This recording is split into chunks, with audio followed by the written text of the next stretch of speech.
Good Tuesday evening to you, aviation enthusiast. I am Jamie Beckett, AOPA Foundation You Can Fly Ambassador to the Eastern U.S., and I'm here to talk to you about a celebration of sun and fun. But even though I'm the only one you see this week, normally you'd see Kay Sunrum from California, and what's that guy's name? Pat Brown, is that it? Pat Brown from Texas? Well, Kay wasn't at Sun and Fun. Kay was in California doing fabulous stuff, I believe, with movie stars and high-ranking government officials. I could be wrong. I'm pretty sure that's what she was doing. Pat actually did come to Sun and Fun. He got there a little late, so tonight we're going to bring him in a little late because that's his penance. I was there for the whole thing, and I hope you were too, and I hope you'll show up in the messages. Let me know if you were on site, because I know I met some of you. As a matter of fact, I met several thousand of you. I shook a lot of hands and had a lot of conversations, so if my voice is a little rough, I apologize. And if I'm a little wobbly on it being Tuesday, April 12th at 7 o'clock Eastern, 4 o'clock Pacific, that's because I've been standing on the infield of an airport for 9 days in the sun, and it was one of the greatest times of my life, and I want to talk to you about it. So let's talk about Sun and Fun. First of all, maybe the thing that's worth knowing is even if you're far away, even if Sun and Fun has nothing to do with you as you see it, it is the official opening of the air show season, the fly-in season. So no matter where you are, these things are going to start popping up in your neighborhood, either on small scale or large scale, because keep in mind, AirVenture will be popping up later on, and that'll be kind of nice. Sorry, I'm just checking to see if I've got messages here, and that's my story. I apologize. I was computing there for a second. So anyhow, probably don't know that while you think of Sun and Fun as a 6-day event that generally happens in late March, early April in Central Florida, for the exhibitors, it's a 9-day or longer event. Yeah, believe it or not, we're there for longer than y'all are, and we're pretty happy about it. We look forward to it. Now, I flew in the yellow Cessna 152 that I fly as my company car. It's, hey, Tiffany Sams from Illinois, you're real close to AirVenture up in Oshkosh. So I'm going to want to hear your stories for sure after that rolls by. But as I was saying, I flew in this year in the Cessna 152, which you've probably seen, the yellow and black one. There are 5 or 6 of them there around the country. They're only different in end number. Other than that, they're virtually identical, with the exception of one at a flying club in Texas. And yeah, members of that flying club popped up. That's a 150. The others are 152s. Immaterial. That's not really the story. The deal is I fly that in the day before the Sun and Fun NOTAM goes into effect. And it's not because I don't want to have to comply with the NOTAM. It's because I don't want to deal with all that traffic. So I fly in early Saturday, in this case, early Saturday, get the airplane positioned before all those trucks are around. The tents are up. All the stuff you see at the air show, all those tents, those are up by Friday before the show. And some of them have been up for weeks before that. It's kind of like when the circus comes to town.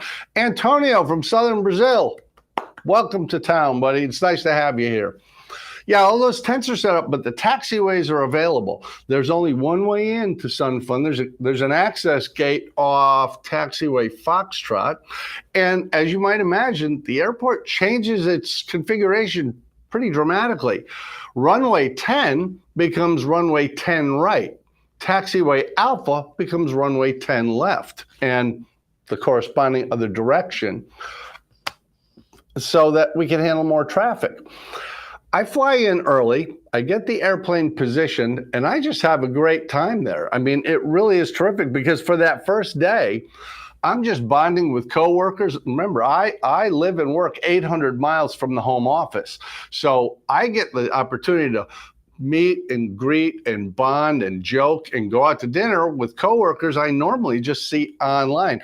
Coworkers like Donnie McKay, who's usually the producer of this broadcast, but today Donnie is laying back. And Rebecca Boone is handling things behind the scenes, because now Rebecca is a true talent. And can I get a thumbs up from in the comments. Give me a thumbs up or a hey, Rebecca, something that lets her know you appreciate the effort, because that woman's working late tonight, and I do appreciate it. And Connor Wilder, hey, from Wisconsin, 103 days left till AirVenture. Darn right, Connor, and it is going to be a great show. I really do think so. The attendance at Sun and Fun was stellar, and the number of vendors was great. Most of the COVID concerns seem to be gone. Previous Sun and Fun, there were some vendors that were only there in a virtual sense. They had big screens and recordings going and things like that, but no actual people. This was as normal as it could be. Glenn DeSena, great show. It's great to chat with the people at the AOPA tent. I spoke with Glenn DeSena several times. Great guy. And Glenn does something that I think all of us should do at Sun and Fun when we get the chance. And, you know, buy the week-long pass if you can. Go every day. Glenn goes to forums. He loves the eye candy. He goes around and sees everything, touches everything.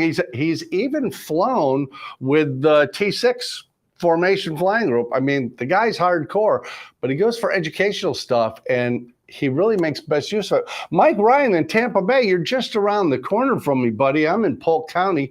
Great to see you. Antonio, thanks for the compliment. Mike Ryan is there with the thumbs up for Rebecca. Manhattan, Kansas. Peter Savo's in the house from Manhattan, Kansas. Eric Pittman. I met Eric Pittman at, what was it, Eric, 3 Sun and Funs ago? He popped up. He's from South Carolina. He works for Public Supermarkets, 20 years. That's a serious guy. He's very into aviation. And again, while Glenn DeSena goes to the forums, Eric went to a workshop this time. And I've been to the workshops, and they're fantastic. And as I did, Eric went and learned how to do fabric covering. Because believe it or not, when you go to Sun and Fun, not only can you wander the grounds and see and touch and sit in and talk to people about all those airplanes, you can go to all kinds of lectures from pros. I mean, top people in the field about navigation and safety and various equipment and types of aircraft and what's on the drawing board and what's the FAA doing and all sorts of things. But Eric Pittman, and hats off to you, Eric Pittman, great respect. He went and said, I'm going to get my hands just a little dirty. Not a lot, just a little bit. I'm going to learn how to do fabric covering. Because at Sun and Fun, in the tent area, on the way between ACE, the Aerospace Center for Excellence, and the main show area, there's a bunch of tents. You can learn to weld. You can learn how to wire the panel on your airplane. You can learn how to do fabric. You can learn how to bend metal. You can learn how to rivet. You can learn how to work with composites. Anything you want to know about how to work with airplanes is right there. And the people who are teaching you have been doing it forever. I mean, they're great, and there's no additional cost. That's with your ticket. You get in that place, and it is absolutely fantastic what's available to you. And I'm sorry, I have to make some notes while I'm talking here. Yeah, Eric Pittman says it was awesome to learn that. And I'm really proud of you. I really am, Eric, because it can be a little sticky, it can be a little gooky on the hands. But if you learn how to do fabric covering, that's a career. Not to mention, if you're flying fabric-covered aircraft, you now know how to inspect them. That's pretty great. Michael Saylor, is that Saylor? Or I think it might be Michael, and I apologize if I'm pronouncing it wrong because I habitually do that. Jimmy is from Carlsbad, California. So you're down in Case Sunderum's neck of the woods. I wonder if you two have ever met. And Keith Young, great show from Massachusetts Air and Space Museum, currently in Lancaster, Pennsylvania, on the way home. People travel from all over the world to go to Sun and Fun. And it's not just to watch the Blue Angels or the Thunderbirds. This year it was the Thunderbirds, and they were great. But, Eric Pittman says Taylor, his significant other, did the welding class. Now, Taylor is not a pilot, although she has flown an airplane with my buddy Jason Shapert down in Naples, Florida.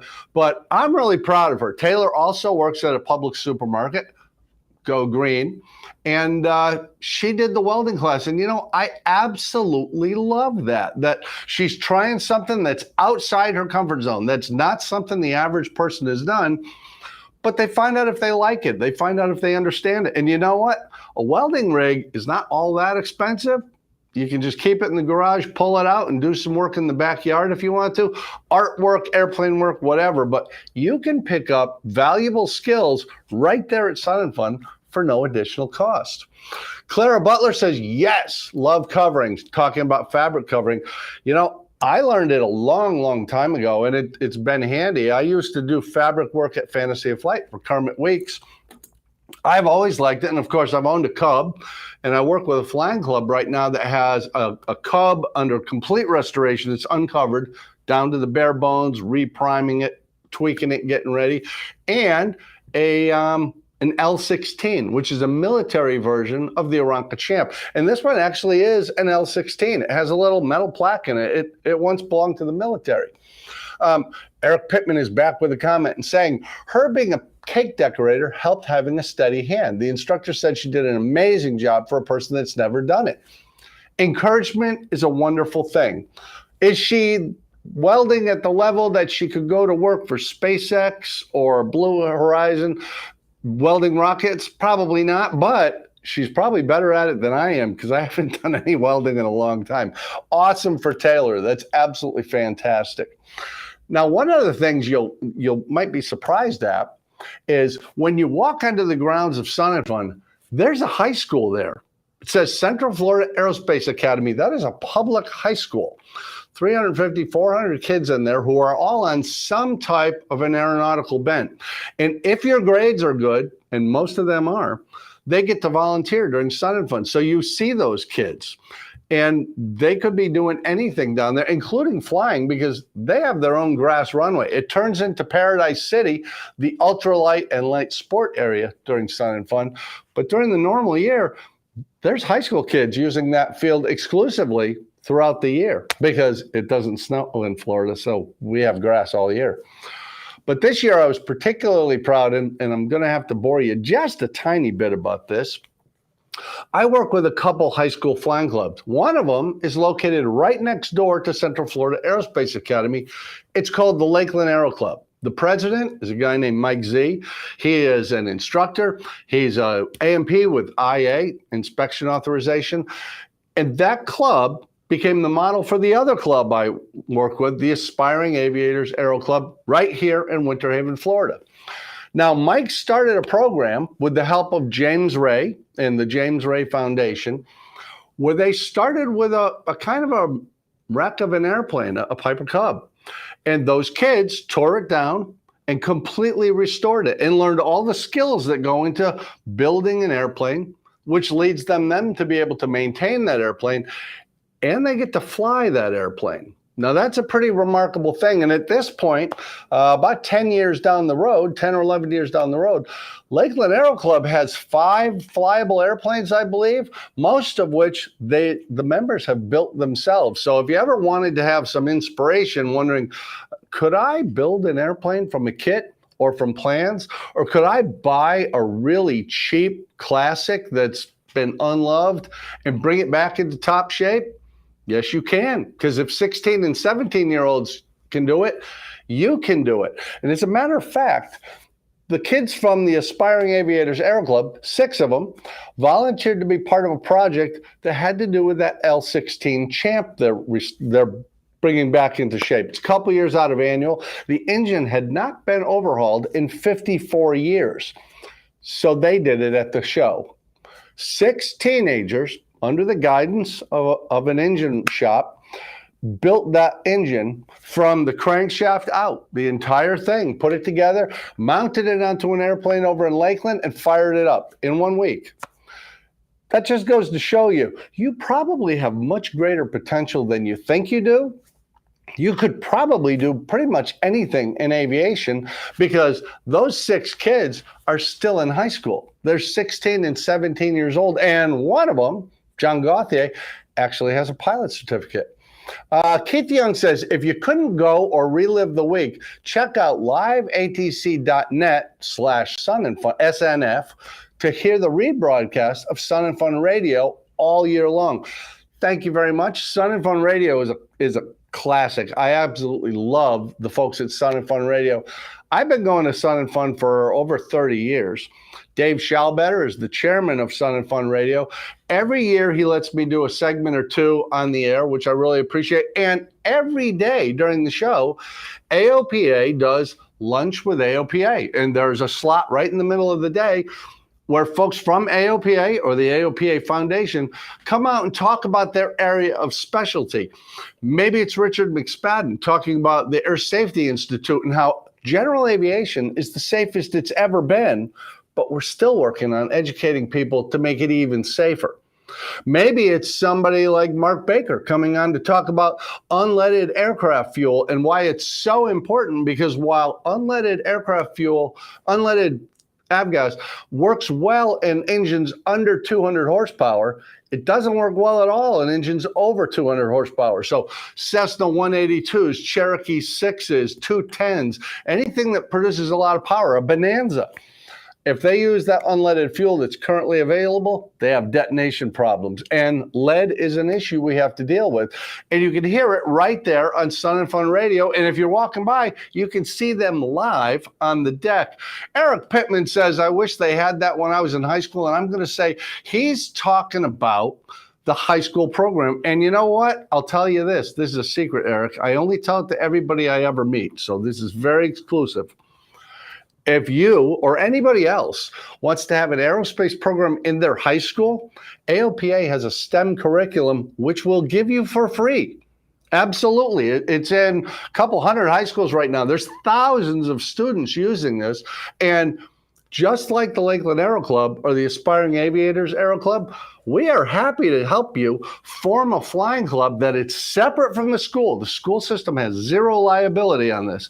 It's a totally separate entity where those kids can do exactly what we do here: restore, maintain, and fly aircraft affordably and walk out of high school, in some cases, with their pilot's license, their pilot's certificate, or an airframe certificate, and they're working on their power plant and they go to work. I can't tell you how many kids have come out of that Central Florida Aerospace Academy, walked right into aviation jobs. But I can tell you, the next time you're at Sun and Fun and you walk up to that school, the brick walkway, their names are in the bricks because they soloed there or earned their certificate there.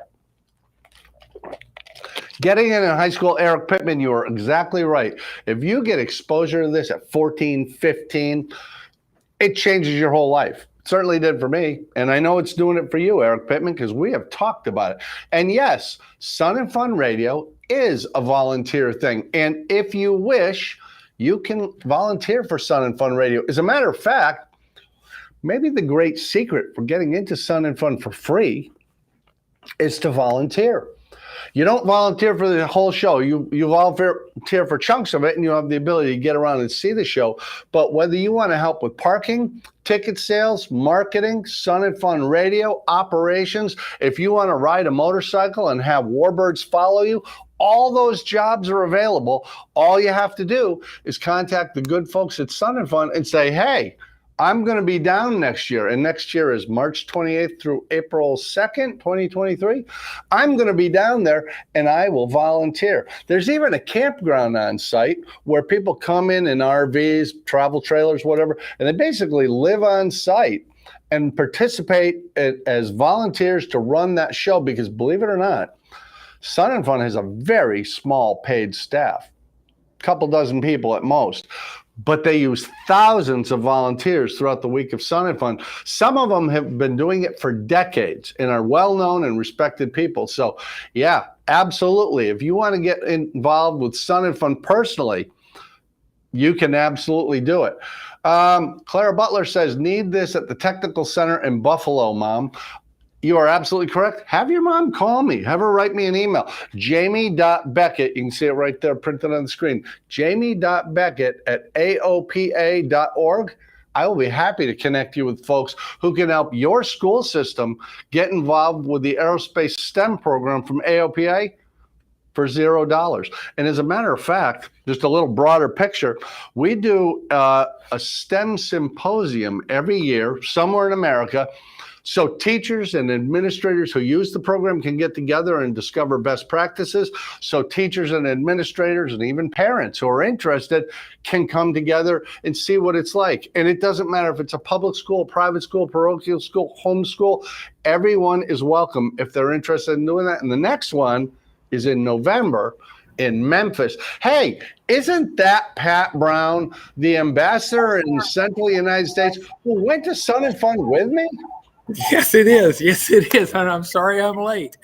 No, I preordained this. I talked to the folks watching, and I said, Pat came to Sun and Fun late, and it's not his fault. There was a big front stretching across the Southeast, and he couldn't get through. So it only made sense that Pat came into the discussion late. So you're perfect, Pat, like always. Well, I had a legitimate reason, and this is absolutely true. It was a mandatory FAA meeting to renew my designation to be a DPE. And it was one of those things that I can't say no. Yeah, well, that's true. For those of you who are not aware, and I'm pretty sure this is on the news periodically, Pat Brown is a designated pilot examiner and maybe the most popular one in Texas. Is that true? That was the poll, right? No. I'll give you your $20 for saying that. But that's not true. So where I am coming to you from live now. I mean, I'll give you just a real quick view here. This is the ballroom at a country club in Pearland, where a number of us gathered to go through this exquisitely interesting training. Well, that is fantastic. And I hope it gives some people some confidence to realize even the designated pilot examiner has continuing education requirements. So Absolutely. It's all of us. Anyway, hey, let me catch up on a couple. I'm sorry, what was that, Pat? I would just say, so bring me up to date real quick. I know that we've got millions of people watching, but it's just you and me. Bring me up to date on what all you talked about. Well, I've been talking about just the generic, general Sun and Fun. Folks can volunteer if they want to be participants. There's forums there with educational things where you can talk to smart guys like Pat Brown to find out what your check ride might be like. There's workshops where our viewer, Eric Pittman, went and learned how to do fabric covering, while his significant other, Taylor, went to a welding workshop and got to use flames and arcs and that sort of thing. Oh, yeah. And we were just talking about the STEM curriculum, because there is a high school on the field. And I know, my high school kids built a Continental 85 horse engine this week at the show, put it onto a T-Craft to fire it up, and it ran just fine. So, what a week. That is so cool. Let me get just a couple questions here, because Clara Butler said she'd like to get direction on incorporating a club in her community. And Clara, we can actually help you with that. And I don't know where your community is. Pat's in the central U.S. I'm on the eastern side, but back at AOPA headquarters at the You Can Fly building, we've got two guys, Steve Bateman and Drew Myers, who know everything about flying clubs. And we will walk you through the whole process. If you want to do it, we will help you. So please email either me or Pat, and it's our first name dot last name at AOPA.org. And we are happy to help you or connect you to the right person. Clara Butler follows up with, wow, that's my favorite comment, Pat. I like that. I love it. It must mean we hit a nerve.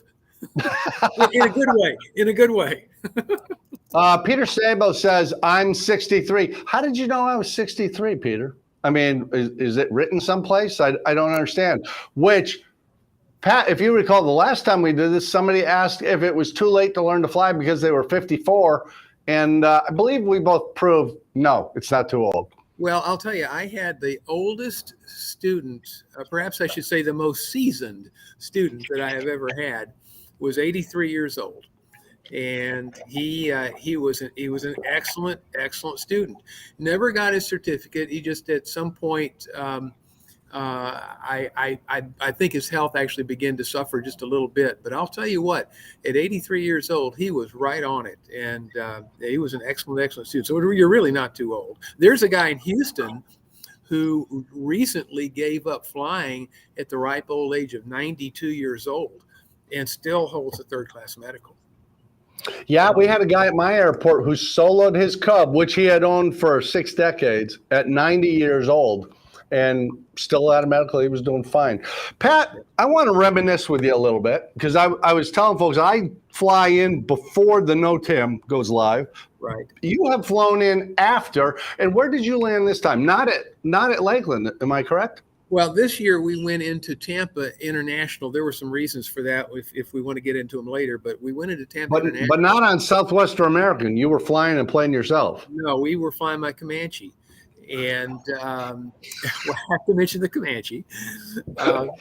But 2 years ago, just before the pandemic, we flew into Lakeland. And it was actually the second time that I'd flown into Lakeland. The first time was in a 210 we had come up from Fort Myers. And then the second time, actually, I think the second time was coming up from Fort Myers as well. So the NOTAM basically says that you head to that lake, whatever that lake is. I think that's Lake Parker. Airport, yeah. And you start circling around that lake until ATC calls you and says, white low wing airplane, waggle your wings. And once they identify you, then they'll typically send you over towards the highway, and then you turn south towards that upside down cake looking thing, and then you enter the traffic pattern. So, but the NOTAMs are very, very clear, along with pictures, and as Arlo Guthrie would say, 8x10 color glossy photographs with circles and arrows, and a paragraph on the back explaining what each one was. I don't think I've ever heard that expressed outside of Thanksgiving, because that's the regular song. By the way, I've got to address this one, Pat, and I'm going to ask you to chime in with me. Mike Roberts says, what is GA, general aviation, going to become affordable to people who make less than $200,000 a year with a mortgage, car, and kids? And I'm going to say it is, and it has been, because I don't make $200,000 a year, and I don't believe Pat does, but we both owned airplanes. It's about priorities. And flying clubs or partnerships, co-ownerships, there's a lot of ways to get into aviation and stay in aviation long-term, even as a hobbyist. And that may be, Pat, I mean, my thing is, as you know, I tend to like Cubs and Champs and 152s and planes you look out the window instead of big glass panels. But what's your thought on this? Do you really have to be rich to be in general aviation? No. If that was the case, I certainly couldn't afford to do it. No, it really, it's about calibrating your expectations. If you go into this thing and you decide, I want to go high and go fast, you're probably going to have to make $200,000 a year. But if you decide that, I just want to get off the ground, I want something I can go and do with that $100 hamburger. I want something that I can maybe make a 300 or 400 mile trip within a reasonable period of time. Now, all of a sudden, the airplanes that are within your grasp, they become exponentially larger. And because you have things like Grumman Tigers, 70s vintage Grumman Tigers. And I'm talking about I'll call them orphan aircrafts for lack of a better way. But if you look at Grumman Tigers, for example, if you look at, if you really want to go low and slow, Taylor Crafts, J3, Air Cooper. Well, Jeff Rockwell, who works for AOPA and he's out in Texas, he's had a T-Craft for years and absolutely loves the thing. And Jennifer Johnson makes a good comment here. To Mike, partnership is an excellent way to go, providing you have good partners. You've been in a number of co-ownership situations, haven't you, Pat? And they've worked out real well. Yeah. In fact, up until just August, I guess, when my wife and I decided we'd bite the bullet, and here's a good example. We decided that we would prioritize some finances so that we could afford to buy a Cessna 182, which we did, a 1975 P model 182. So I own one outright, and I have a partnership in the Comanche. And does that mean that we can go out to have dinner 5 times a week? No, but my wife likes to cook. We both like to cook. So, we eat at home. We go out a couple of times a week, but not like we used to. It really is just a matter of prioritizing where your funds go, if you can do that. Yeah. And Dave Hirschman, the editor at large for AOPA Publications, absolutely great guy who's owned a number of aircraft. And he's very open about it. He says, I drive a 12-year-old car, so I can afford to own an airplane. And it's just a balance of priorities. What do you want to do?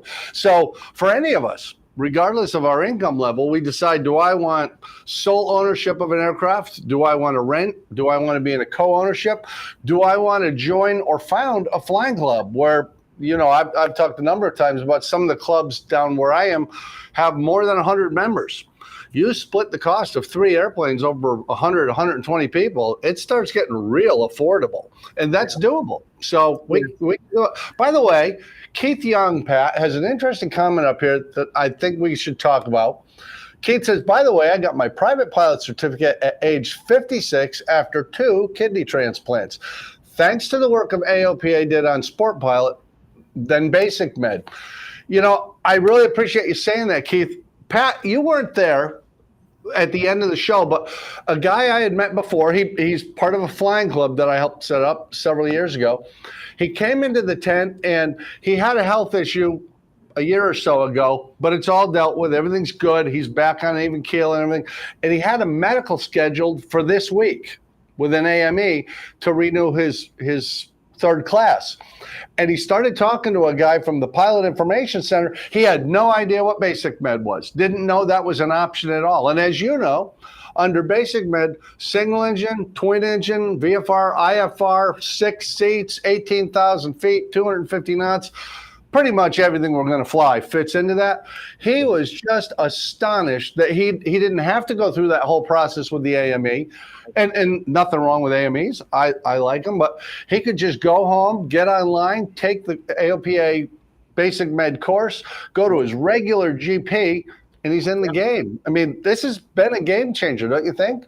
Yeah, it has. And as a matter of fact, one of the modules that we talked about today in the recurrent training had to do with medicals and Basic Med. And the latest stat is right at 60,000 pilots now are flying under Basic Med. That was a slam dunk win for general aviation. That's 10% of the pilot population. That's remarkable. Yeah, it is 10%. Mike Robert made a comment earlier here. It says even partnerships cost at least $10K up front. That can be true depending on the kind of airplane that you're looking for. But once again, it comes down to prioritizing your wants and your needs. Well, I mean, do we really need airplanes? But your wants and your desires. And if you want an airplane badly enough, you can start saving money. And when you get that $10 or $12 or $15,000, you can go out and find somebody else that has a like amount of cash stashed away. Or, and I'm not a huge fan of the idea of financing an airplane, but you certainly can finance an airplane. The rates are still, even today, reasonably good. And you can often do it with 20% down or less, depending on the airplane. And there's some things like how many hours are on the engine and that kind of thing that are all figured into it, plus your credit score and such. But the financing is an option. And I have several friends that are in partnerships that have financed their airplanes. Yeah, and one of the things that is really, I have never financed an airplane personally. I almost did this past year. As you know, I almost bought a 172 and an RV9, and I was going to finance those. Yeah. But unlike a car loan that's 3 to 5 years, an airplane loan can be 15 years. Mm-hmm. Even for a 1950s era 172. So yeah, if you have a down payment, and let's face it, if you and I, Pat, decided we were going to buy something together that was of that vintage, perfectly safe, good airplane, airworthy, well maintained, we're not looking at really high payments. And while we're on the topic of getting airplanes, Rebecca, could I ask you to put up a picture of a tiger? And I'm not talking Tony the Tiger. We're not doing breakfast cereals here.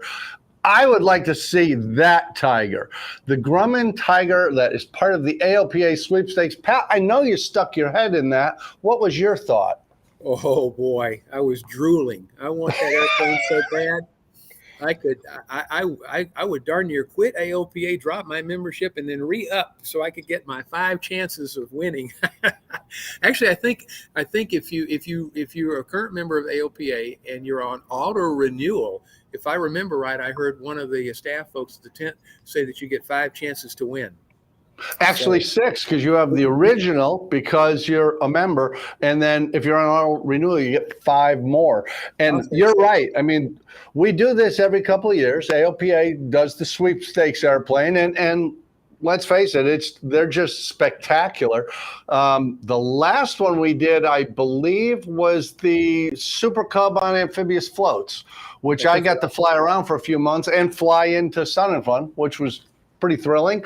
But these airplanes, Pat, as you say, they're donated generally. We generally don't buy them. It's donated to AOPA. And we completely go over them, and we do pictures and stories and videos as we go. So they've been completely gone through, repainted, new upholstery, and beautiful upholstery, a full glass panel, a complete engine overhaul, 0-time engine in that Grumman, I believe. I mean, just a fantastic machine. And what could be better than that? Of course, Pat and I aren't allowed to win, so That's right. I'm sad. Yeah, I'm sad too. I think I'm going to cry right now. Well, this is before you came on, Pat. This is what I was saying was one of the great advantages of Sun and Fun or a similar event. This is true at AirVenture and some of the smaller events. All the questions people have here can be addressed face to face with somebody who really knows what they're talking about. And certainly AOPA, since we are a support agency and advocacy, you can come in and talk to somebody about medical conditions. You can come talk to somebody about finance. You've got Assured Partners right next door. You can go over and see Share and talk about aircraft insurance and see what your options are. You can look around the grounds and pick out the airplane you want, new or used. You can find potential partners. You'll probably meet up with somebody from your neighborhood. It's not just about watching the air show. As a matter of fact, that's kind of a small portion of it. It's all the other stuff, or at least it is for me. Yeah, I'm with you. I were talking with my traveling companions as we got back into Houston the other day, and we all kind of were of the same opinion. The air show is fine. Sun and Fun is terrific. But it isn't so much about the show as it is about the adventure, about the camaraderie, about the fellowship of pilots. I mean, we had 3 airplanes going in trail, all within about 4 knots true airspeed of each other. So we left together. We arrived in Tampa pretty much together. We had that ground stop, but we left to go back home together. We got home within about 10 or 15 minutes of each other with a stop in New Orleans for lunch and meeting up. That's rugged, man. That's horrible. I'll tell you what, life is hard when you have to land in New Orleans and eat gumbo for lunch. But it's back to the notes here for a second here. Danny asked, can you get an aircraft loan through a credit union? Exactly where I was going. You're a mind reader, Pat. It's one of my many talents. And the answer is probably so. I don't think Jamie or either one can speak for the broad group of credit unions that are out there, but my guess would be absolutely. And it's just a matter of picking up the phone and asking the question, and hopefully, they'll be open to doing something like that. Yeah. And by the way, Jennifer Johnson makes a comment, and I'm pretty sure I sense, like you can read my mind, Pat, I sense Jennifer Johnson is wearing her AOBA hat, which we sent out for being so Johnny on the spot with comments. Hey, Jennifer, she's asking, is for the sweepstakes Tiger, is an automatic entry when you renew, or is there anything additional? If you're a member, you're in. That's all there is, Jennifer. And you can go online and, your favorite search engine, AOPA sweepstakes airplane, you can do additional entries. Sweepstakes have rules, but yeah, you're already entered. And I personally hope you win, Jennifer, because you seem like a very nice person. And she even posted a picture on Facebook of herself wearing the hat, or maybe I did that. I can't remember. She sleeps with it on. So perfect. I do too. It's great cranial protection. I did want to talk, though, Pat, about the networking thing. And Eric Pittman had just said he likes the networking thing. And I'll throw this out there. A couple of the high school kids I work with spoke at an event during Sun and Fun. Now, John Gauthier just got his private pilot certificate. He's 17 years old, and he wants to be an engineer. And through that experience, he met a Lockheed Martin engineer and a Collins avionics engineer. And Denira Richardson intends to be an Air Force fighter pilot And because of that event, she met an active duty Air Force fighter pilot. It is remarkable what happens when you go to a show like this and think, I wonder if there's somebody here who can help advance my career. And in fact, at Sun and Fun, they actually do a career fair. They have airlines represented, companies represented. You don't have to wear a tie. You're at your fanciest dress. You're at an air show, just dressed normal. But you can go in and talk to chief pilots. You can talk to hiring managers. It's a remarkable opportunity. You never know who you're going to run into or who you're going to end up sitting next to. And I'll give you a perfect example of that. I was arranging to meet one of our former colleagues, Norm Eisler, one of our former ambassadors, retired now to Florida. He and his wife, Elise, we were going to meet for lunch. Well, I was at lunch. I got there a little early, and I was sitting there. I went ahead and got some food, and I was sitting there eating. And a gentleman sat down next to me, and he said, how about, can I join you? He said, you never know how interesting people are that you might meet, at the table. And I said, yeah, please feel free to join. And so we got to talking, and it turns out that this gentleman owns one of only 5 of Molt Taylor's aero cars, and only one of only 2 that are airworthy. And he has it in his hangar at home, doing some work on it to get it back in shape for flying season. Mm-hmm. His name is Ed Sweeney. He used to run the modeling magazines, radio control modeling magazines, mm-hmm. and he owned some Warbirds and some other things. But he knew Molt Taylor, and he'd flown with Molt Taylor in that car. So, for those of you who are wondering what strange tongue is he speaking, just do a Google search for Molt, M-O-L-T, Molt Taylor, Taylor, Taylor, flying car. And there's only 5 of them in existence. And well, I'll tell you, you're right. You don't know who you'll meet. And it might be a professional connection. But being in awe of celebrities from aviation as I am, at Sun and Fun, I've met Scott Crossfield, Chuck Yeager. I've gone on a walk with Bob Hoover. And one year I actually ran into Frank Borman, the commander of Apollo 8, and had a chat. Yeah. Right there on the field. And, when you get right down to it, Pat, you and I have both had this experience. You're just talking to another pilot. All that celebrity and hierarchy goes away, and you're just like Michael Goulian.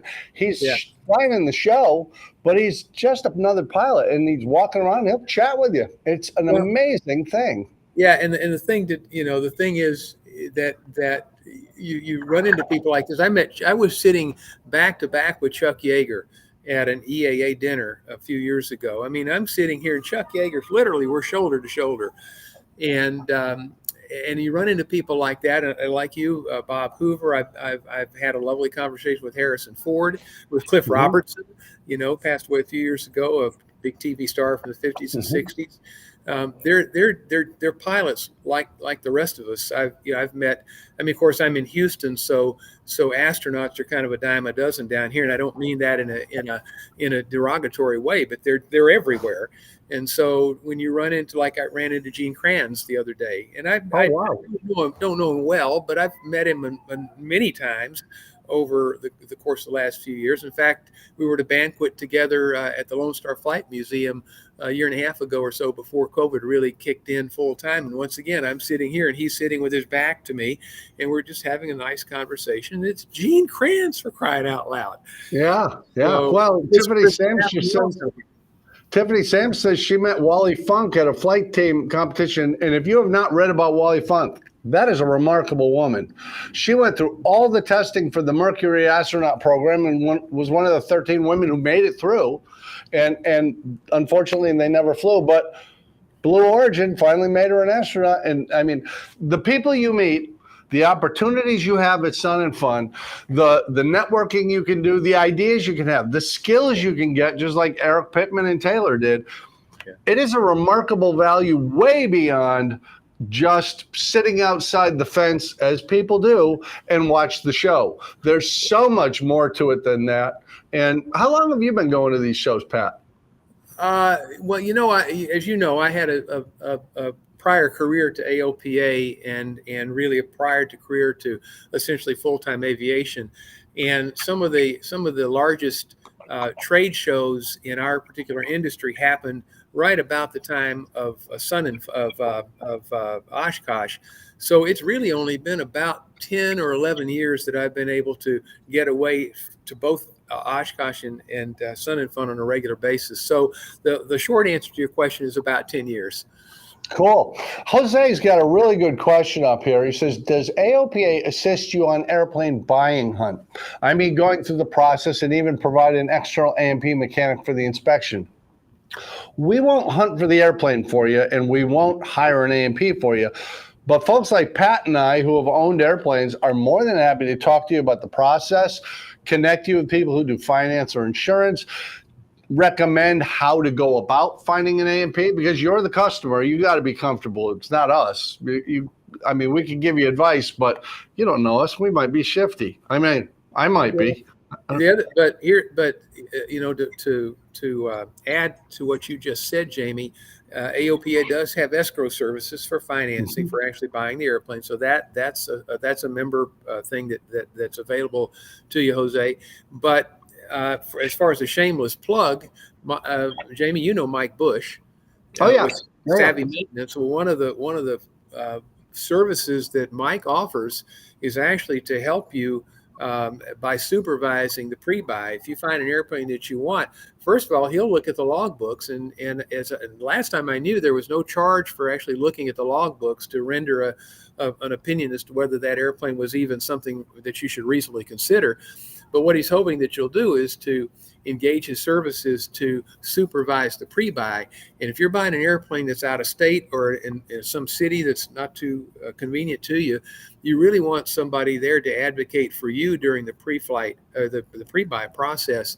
And Mike does that. There may be some other companies that do as well. If there are, I'm not aware of them, but Savvy Maintenance, SAVVY, I believe is the way it's spelled, Savvy, out in Vegas is where they're located. But a quick trip to their website and you can get a lot of your questions answered there. And even transporting that airplane back to you, because, you know, as you say, the airplane you find might be in Tennessee, but you're in Wyoming. There are companies that will ferry that airplane for you. I bought a 182 out of Texas once, Texas, Pat, and I didn't have time to go out, and I hired somebody, Full Throttle Aviation. And the pilot that flew it out is a flight attendant who has a commercial ticket and is building hours. And she was just fantastic. But she flew the airplane out, and I buy her ticket home again, and life is good. So every part of this, there's help. There are people to talk to. There are services available to you. There is an educational process. And I'll throw one other thing in, Pat, because you've owned airplanes. I would love to get your input on this. I sincerely believe the price that's on the ad is what they're asking. That's not necessarily what I'm willing to pay.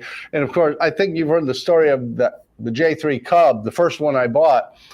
I offered way below the asking price. I mean, more than a third off. Yeah. And the seller was just incensed until 3 days later when he realized nobody was going to buy it and he really needed to go. And I got it for a deal. So it doesn't always happen, but you can negotiate the price or the terms, much like a house, closer to a house than a car. There's price and terms. Yeah, you can, almost everything is negotiable. Today, of course, the market is kind of wacko, and airplanes are going for asking price. But when you do approach the negotiation stage of the airplane, it can be delicate. Every airplane owner thinks that his or her airplane is worth probably significantly more than it really is in real life. So you come in and say this owner wants $100K for an airplane. You come in and say, well, I'll give you 75 for it. Well, you've probably just insulted the owner, as Jamie mentioned, is his experience, and it's likely, that any further negotiations are going to be somewhat contentious. So it's one thing to come in and offer a little bit less than asking price. But if an airplane is priced fairly, and that's really kind of a subjective thing, I understand. But if an airplane is priced fairly and it's a reasonably popular model of an airplane, it's not going to last for very long. I mean, it will be that fast. So you need to be ready to act quickly. And if you find a good candidate, you need to be ready to put some money down on it, like right now. And so that's not for the faint of heart. If you're not comfortable with sending a stranger $1,000 and say, hold this airplane until we work our way through the purchase contract and the pre-buy. So Yeah, and as you know, I have an odd outlook on this maybe, but what you're talking about is exactly right if you want to buy that airplane. When I go shopping very often, I just want an airplane, and I have no problem walking away because, as my good friend Dennis tells me, there's another one. There's always another one. I mean, there's literally thousands and thousands of them out there. I'm just looking for that one deal. Yeah. So what was the big thing that you took away from Sun and Fun this year? You came in, it was in full swing. The front had passed through. It was cool and comfortable. Yeah. What did you love? The enthusiasm of the crowd. From year to year. I mean, let's face it. From year to year, you get. It's mostly the same exhibitors are there year in and year out. You do have the opportunity to see maybe some of the kind of the new whiz bang stuff from a mom and pop factory or something that's come out with something that's like the coolest widget or something like that. But for the most part, it's it's the big boys and the usual suspects. But it's nice to walk around and see the new things that those folks have got to offer.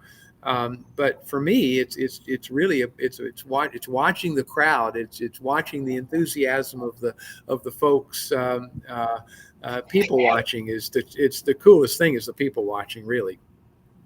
Oh yeah, I absolutely love that. And whether you've got this little petrol LS, the seaplane, or whether you're dealing with a King Air, there was a 182 there, a Cessna 182 that was painted. It was brand new, but it was painted up in the style of the 50s. I don't know if you saw that one, but it had the old Cessna letterings, glass panel, all modern. Just an absolutely gorgeous airplane. But then, things like that where there's only a couple of them. That Dornier, that's not something you're going to run into everywhere. And it's just the coolest thing, I think, being there, the diversity of aviation, general aviation, that runs from the smallest ultralight, including powered paragliders. It's just a fan on your back under a parachute, all the way up to warbirds. And, we had a B-29 flying this year. You don't see that very often. And a PBY Catalina and the drone show. I guess we should probably mention drones because they are becoming a bigger and bigger part of our lives, whether it's delivering medication and it won't be long before our Amazon orders are coming right to our yard off a drone. I mean, it's pretty remarkable, the breadth of what's available in aviation, and you can be a participant in any part of it if you want to. Yeah, it's just. I run out of words at some point when I'm talking about this kind of stuff because you think about, we have such an amazing privilege in this country. I've got a lot of friends, as I'm sure you do, Jamie, that were not born here and have immigrated here for one reason or another, and those that are pilots, and some of them were pilots in their home countries. Just look at and just say they can't believe that you can essentially get in your airplane on the East Coast and fly all the way to the West Coast without talking to anybody and without having to pay for a weather briefing or having to pay for a landing fee or having to pay to talk to ATC every time you get handed off to another facility. There's another bill. They just don't. They just say you just don't appreciate what you've got. And I think sadly, probably there are some people that don't. But I've had a chance to fly over there and experience some of that stifling government overreach is all it can be described at, and come back here. And yes, the FAA's got its problems and we have our challenges as a country. But I got to tell you, from an aviation standpoint, there's no place like it. Boy, you're not kidding. And I have friends in Europe who live in Europe, born and raised there. And when they've come here, I've taken them flying, biggest grin in the world, because this is not something they can do at home. That's just, the idea of just, I have a friend who's English, and I took her flying in my Air Cam once. Well, a couple times. She really enjoyed it. And we went off from my home field to a grass strip where some friends of mine lived. And we landed and taxied up into my buddy's front yard and shut down, went up and knocked on the door. And she was just flabbergasted that you can just go anywhere and you can just land on the grass and taxi up to somebody's house. Or as you say, I can just fly wherever I want. I don't, it doesn't matter. We have such liberty, such great privileges to fly in the United States. I'm so thrilled to be here. And, you know, I went to Sun and Fun the first time when I was in flight school. I thought I was going to be an airline pilot. I had no idea there were careers in general aviation, not a clue. Right. And it has just opened up the whole world for me. And I don't think it's saying too much, Pat, to say that's why I'm at AOPA. That's why I'm hanging out with you, because I found out you can make a good living and have satisfying work and meet some remarkable people flying a little two-seat Cessna. Yeah, remarkable people who love the same things you love.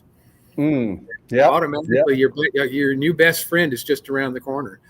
The one that you've not yet met is just around the corner. So. Well, let me close on that, because here's a little known fact.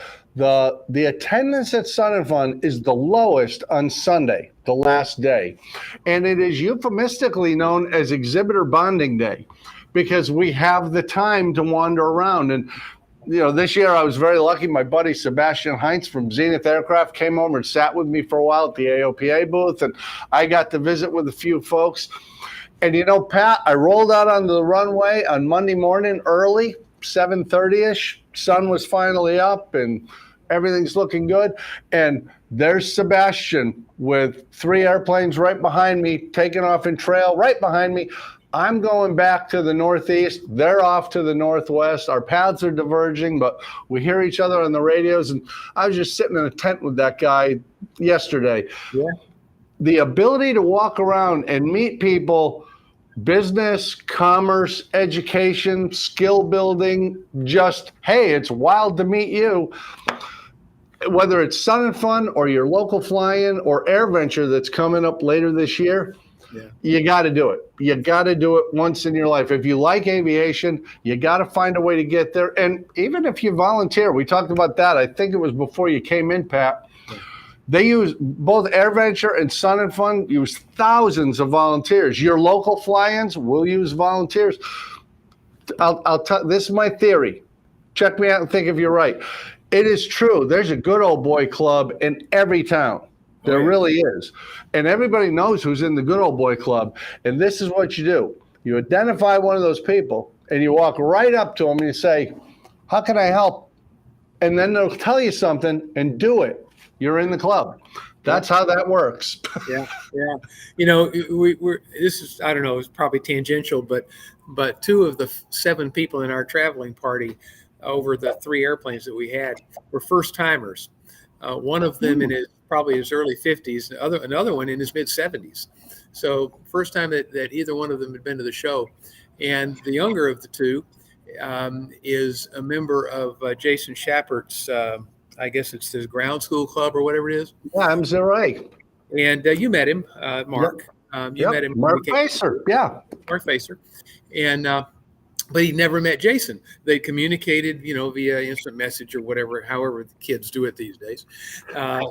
They'd been communicating back and forth and exchanged emails and whatnot, but he had never met Jason. So one of the first things that we did was head over there, and Jason had just gotten back from lunch, and he had a chance to say hi.